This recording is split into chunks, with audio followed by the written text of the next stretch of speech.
नमस्कार मित्रों। आज की कविता बहुत छोटी सी है, लेकिन इसके भाव बहुत गंभीर हैं।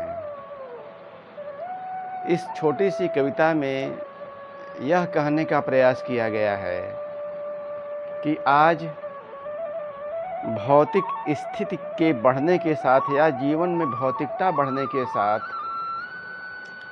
हमारा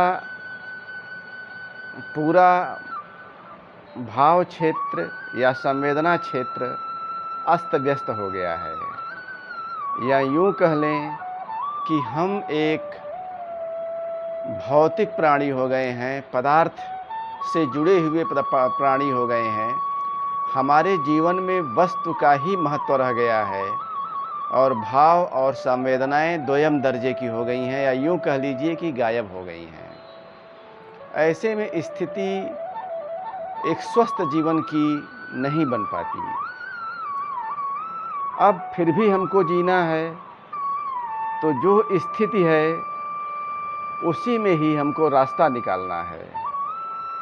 तो जैसे हम राह चलते हाल चाल पूछने पर लाख परेशानियों के बावजूद भी कहते हैं हाँ हाँ सब ठीक है, बस वही बात है कि एक स्वस्थ मानव जीवन के लिए, एक स्वस्थ दुनिया के लिए स्थितियां ठीक तो नहीं हैं, लेकिन फिर भी इसी में संतोष करना होगा, इसी में हमको जीना होगा।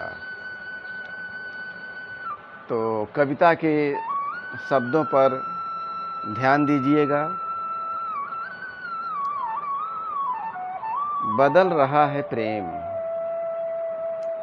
बदल रहा है प्रेम, बदल रही है धरती,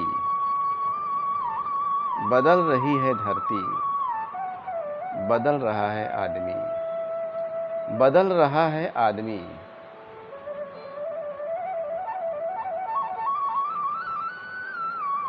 लुप्त होने को है जन जीवन में समाया राग, लुप्त होने को है जन जीवन में समाया राग।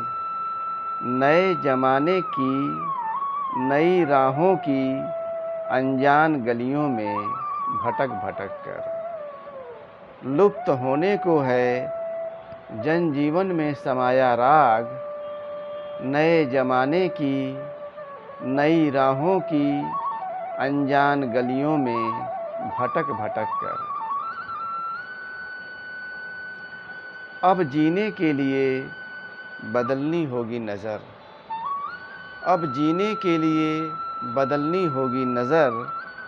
गढ़ना होगा कोई और मन, गढ़ना होगा कोई और मन, और मान लेना होगा प्रेम, और मान लेना होगा प्रेम कई आत्मघाती बातों को। मान लेना होगा प्रेम कई आत्मघाती बातों को, मान लेना होगा जीवन घातों प्रतिघातों संघातों को। मान लेना होगा जीवन घातों प्रतिघातों संत्रासों को। धन्यवाद, नमस्कार। कृपया सब्सक्राइब करें, अग्रेसित करें, यदि बातें अच्छी लगी हों तो।